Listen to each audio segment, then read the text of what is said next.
Well, hello, everyone.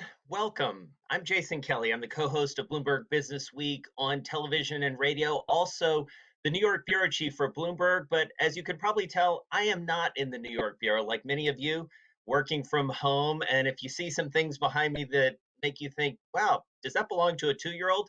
It's because it does. I'm in my daughter's bedroom in Sleepy Hollow, New York, coming to you live. This is a different time. We're all learning that the hard way. And today we're going to have a series of really interesting conversations. It's going to dig into so many issues, including the issue of healthcare. Healthcare in this crisis has really shown a lot of the inequalities in our system, and we've got an amazing lineup of people to talk about it. Leaders who are on the front lines. They have some ideas about what we may need to be doing now, what this may teach us going forward, and we can't wait to get into a lot of those conversations. Today's briefing, as you might know, is part of our Bloomberg Equality franchise. Normally, we're gathering folks all across the world in New York, in London, and in Mumbai. But the state of the world being what it is, we wanted to bring you something virtual. But we hope intimate and we hope interactive. Today's briefing is sponsored by, and we're so grateful to them, LGBTQ Loyalty. We really appreciate their support on this. I also want to give you a few housekeeping notes before we get started. We're new to virtual events just like you are, so bear with us. We may encounter some technical snafus along the way. My best advice to you, if your audio or video goes out, this is what I'm going to be doing as well. Just refresh your browser, just turn it on and off. Isn't that always the way that we solve our toughest technical problems? As I mentioned, this is an interactive event. We want to hear from you on your screen on this platform that you're a part of. There is a Q&A box. If you have a question throughout, just type it into that Q&A box, click submit. Remember to include your first name and the city where you are so we can give you a shout out if we pick your question. We're also going to be doing some polling throughout this event. We want to make sure you're paying attention. So when you see that pop up on your screen, please participate. And if you feel like tweeting, please do so. The hashtag on Twitter is Bloomberg Equality. All right, let's jump right in. I'd like to bring on two leaders who definitely, as I pointed out, are on the front lines of fighting the coronavirus. We have the great benefit at our shop of working for a former mayor. We know the importance of mayors. So please help me welcome two just spectacular individuals, Mayor of Seattle, Jenny Durkan, and the Mayor of Chicago, Lori Lightfoot. Hello, mayors. Hey, great to see you. How are you? Nice to see you as well. So before we kick off, I understand this is not that rare for you guys. You guys know each other. You're friends. You know, mayors are tight. We have been on the front lines of a whole range of issues. And I got to say, though, Lori Lightfoot's got me beat on some of the keep you out of the park memes. And she's doing a terrific job in Chicago. Well, we're going to talk a lot about that. And Mayor Lightfoot, let me start with you because I want to get a sense of you of what it's like in Chicago right now. Mayor Durkan mentioned those memes. I've seen them on Twitter as well. People are using your likeness to great effect. But give us a sense of what's happening right now in Chicago. We have a lot of things going on, like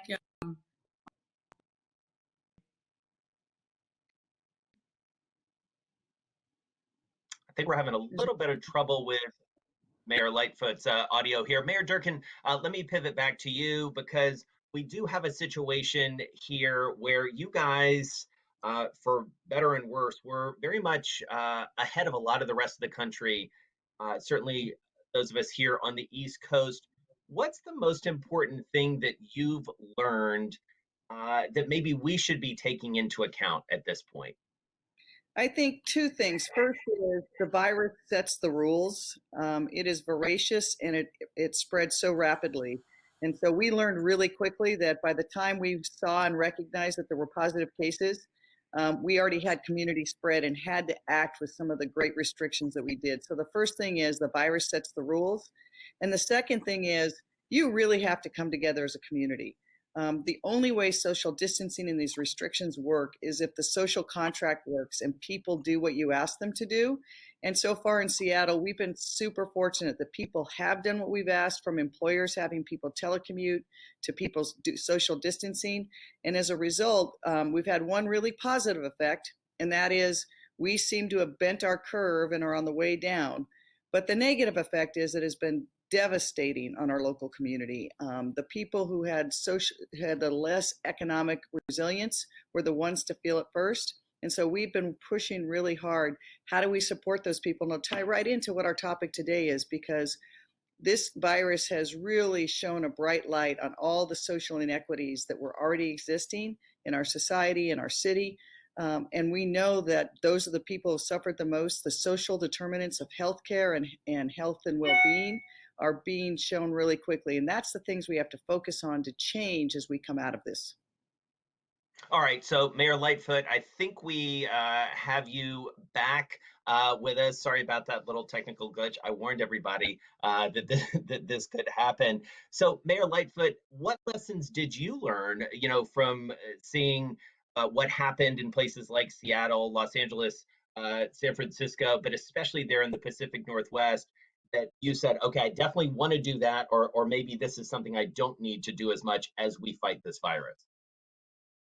Well, we learned a lot from Jenny Durkan and from what was happening in King County, particularly around the dangers of congregate settings and what we needed to do to decompress nursing homes, jails, and things of that nature. Also looking at, and I think Mayor Durkan's 100% right, the strengths of your city shine through, but also the places where you are most vulnerable, particularly the stresses on vulnerable populations. You see those in bold relief. So it's been very helpful to see what's been happening in cities like Seattle, San Francisco, LA, and of course, New York.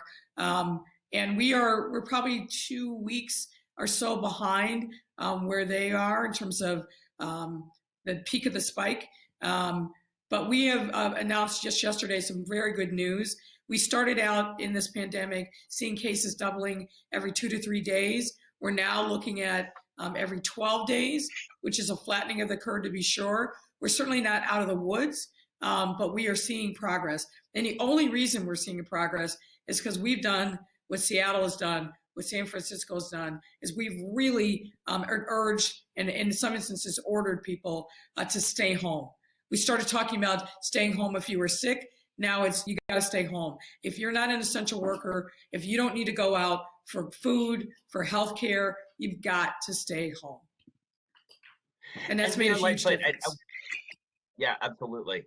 I want to pick up on something that you mentioned that certainly has gotten a lot of headlines, and that is the prison population. An incredibly vulnerable population there in the Cook County Jail. You've had just a really difficult thing to contend with.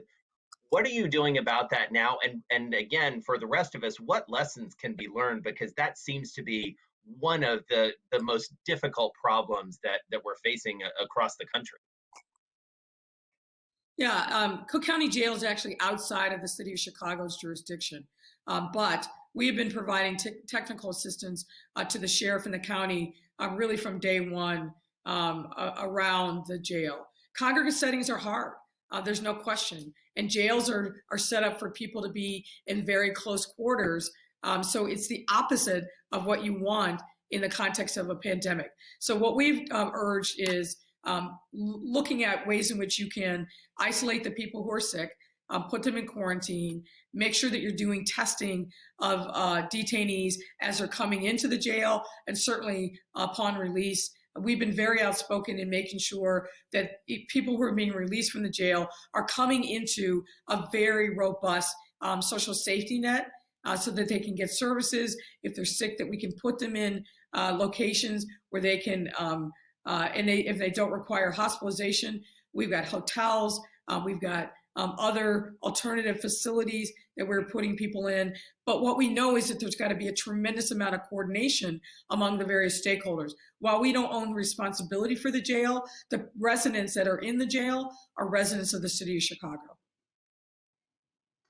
So I want to shift back, Mayor Durkan, to something you mentioned about the economic side of this, because it's interesting. I was talking to my wife in preparing for this. She's a small business owner herself, and was pointing out how disproportionately this has hurt small businesses, certainly, who don't have the sort of lifelines that maybe a big company, a Starbucks or a Microsoft, to use some local examples for you, might have. And also the fact that many small businesses are both, run by and employ women. This is all about equality in many ways.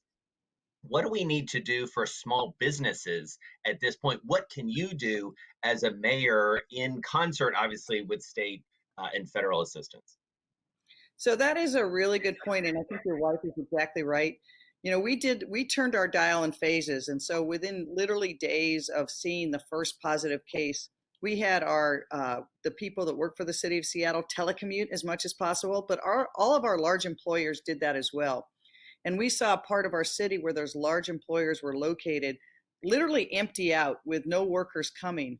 And those small businesses failed early. So we knew that as we turned this dial, that it was going to be small businesses and the workers, the minimum wage workers, the gig economy workers, who are going to feel this first.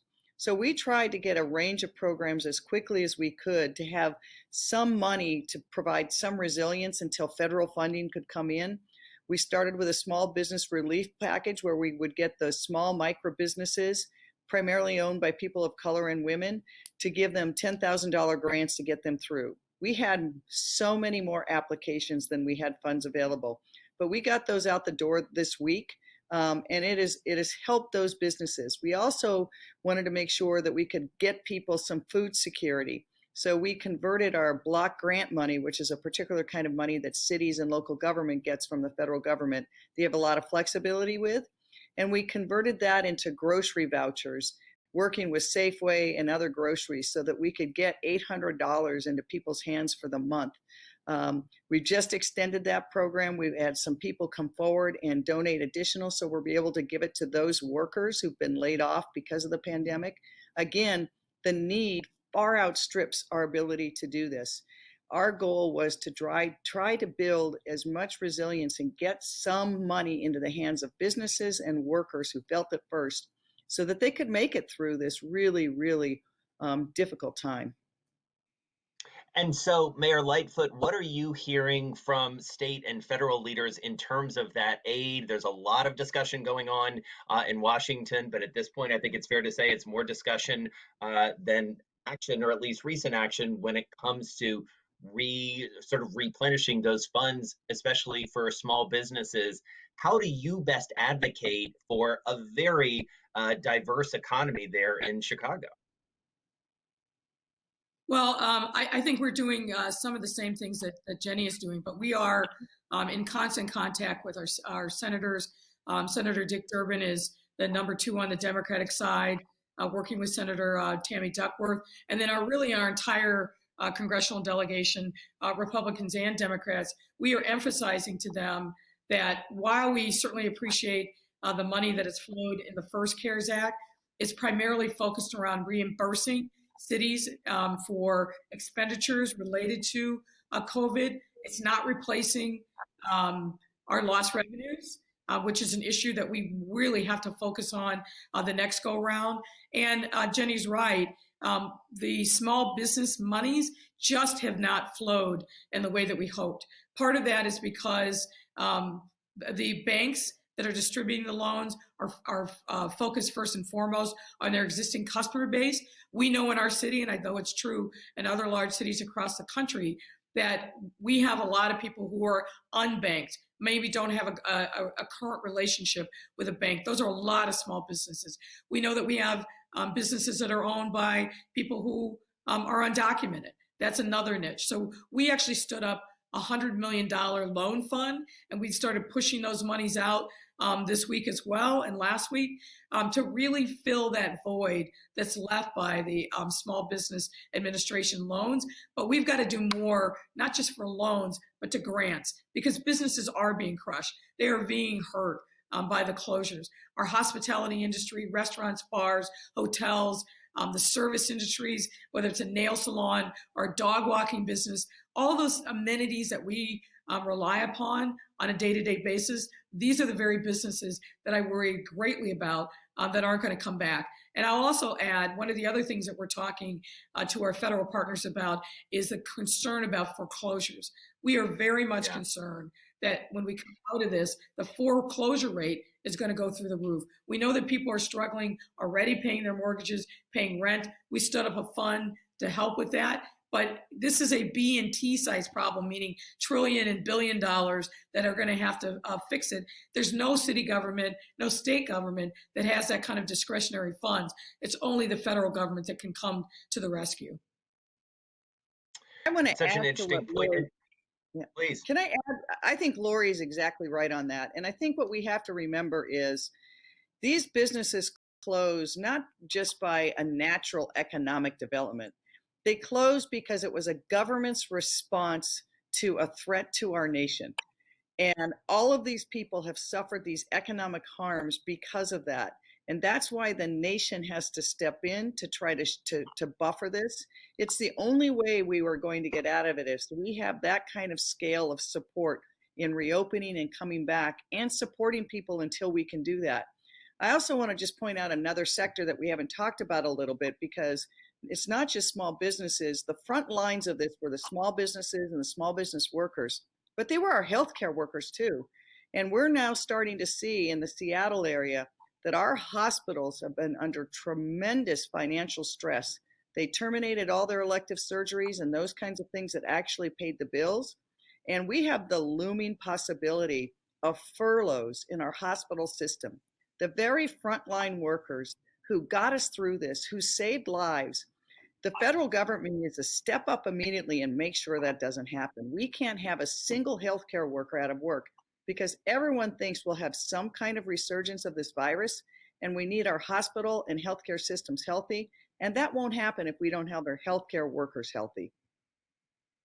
You know, it's interesting to talk through sort of who's responsible for what. To some extent, both of you have touched on that. My sense is, and I would ask both of you to keep me honest, that both of you have pretty good relationships with your respective governors. You're part of the same party, which seems to help these days.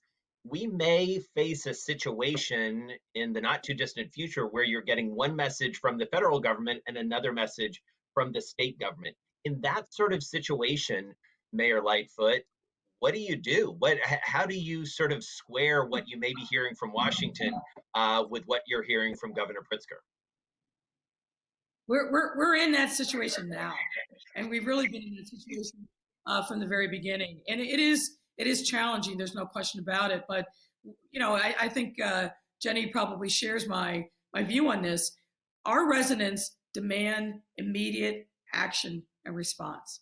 We don't have time to sort out the political tea leaves. We've got to respond, we've got to react, we've got to deliver immediately. So while it is not helpful to have a federal government that isn't stepping up and isn't acting and is even itself giving a lot of conflicting statements. And Jenny, I'll take you back to when we were on the calls the first weekend in February with Homeland Security, HHS, and the CDC, and we were getting this mishmash around flights that were being diverted from China to our airports. I've known, and I believe Mayor Durkan has known for a long time, that we had to make sure that we stood up and we got this ourselves for our residents. We still need help. There's no question. But we can't rely and wait and hope that the federal government cavalry is going to be just on the next hill and to save us. That's not been true at all through this pandemic. It's not going to be true going forward in the future. We certainly appreciate and will continue to advocate for more funds, but mayors have to do it for our own cities. Yeah, I agree completely with that. The unfortunate thing is we can take the immediate actions, but the resources of the scale that we need can only come from the federal government. I've got a great working relationship with my governor, with our federal delegation. They've been doing terrific work. I talked to them this week. But imagine for a moment if any mayor said, I'm taking the next 2 weeks off in the middle of a pandemic. And yet that's where Congress is. They're adjourned. when we have this immediate crisis in America. And so I think we've got to see the same level of collaboration and immediate response at the federal level, because every day in this fight is like a dog year. It makes a difference on so many lives that we need action and we need it now. Well, I want to dig into that a little bit more in just the couple minutes we have left. And Mayor Lightfoot, I'll start with you. Your predecessor in a different job, Rahm Emanuel, back when he was the chief of staff to Barack Obama, President Obama, I believe, famously said, "Never waste a crisis." And you know, one of the issues, maybe thinking a little optimistically here, is this notion that in the midst of all of this, maybe there is a collective effort to solve some long-standing problems. They're in Chicago, you know far better than I. There have been so many issues around inequality, socioeconomic, racial, and otherwise. Are there things that maybe you can do in this context, in this time of crisis, that maybe you couldn't do before, maybe solve some underlying structural problems? Well, I think we have to.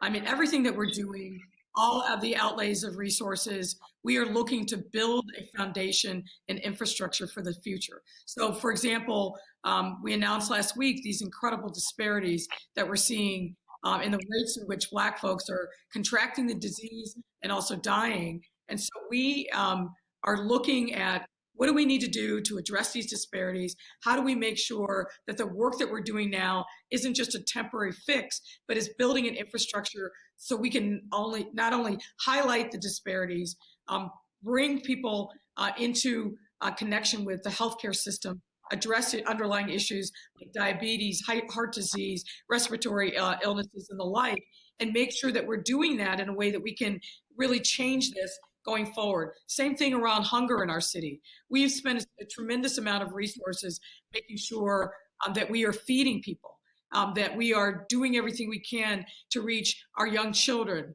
our seniors, our people who aren't connected, people who have SNAP resources but can't use them to buy online on groceries. All of those issues and all of that effort, we're making sure that we are learning the lessons so that we can build going forward and solve some of these seemingly intractable problems. So I really appreciate the question because it's very much in the mindset of what we're thinking about now. Well, and similarly, Mayor Durkan, your challenge with homelessness has been well documented by Business Week and many others. I know it is a priority for you. What can you do now amid this crisis, but also what does it bring forth in terms of potential solutions or around something that really has become, no doubt, a crisis there in Seattle? So I think that's a great question. And at the very outset of this, we knew that we had certain populations who were going to be most vulnerable to this virus. Our seniors in our long-term care and senior homes, people over 60 with underlying health conditions, but also our homeless population. So working with King County, who's been just a terrific partner through this, we stood up a system of things to try to deal with the immediate crisis. King County was able to stand up and finance a number of isolation and recovery facilities around the county, some of them in Seattle. We stood up a number of shelters so that we could de-intensify our shelters to actually achieve some kind of social distancing within the shelters themselves. We've also, for those who are unsheltered, tried to roll out a series of programs. We have a team called a navigation team that since the beginning of this crisis has been doing significant outreach to both educate people about coronavirus, to also give hygiene packs to them. We've stood up a number of hygiene facilities because as we close down businesses, we also close down restrooms. As we close down our park facilities, we close down restrooms and showers. And so we had to build back up some capacity for those people to have that ability to have somewhere to go to the bathroom or to wash their hands. But there's no question that long term, we have to do more there. We're really working hard to stop more people from falling into homelessness. So many people were living right at the edge, paycheck to paycheck. We stood up a program last week to provide rental assistance to provide those families that had the least amount of resilience. And we had to close it almost immediately because so many people applied. So we're trying to raise more money so people can at least meet their rent obligations for April.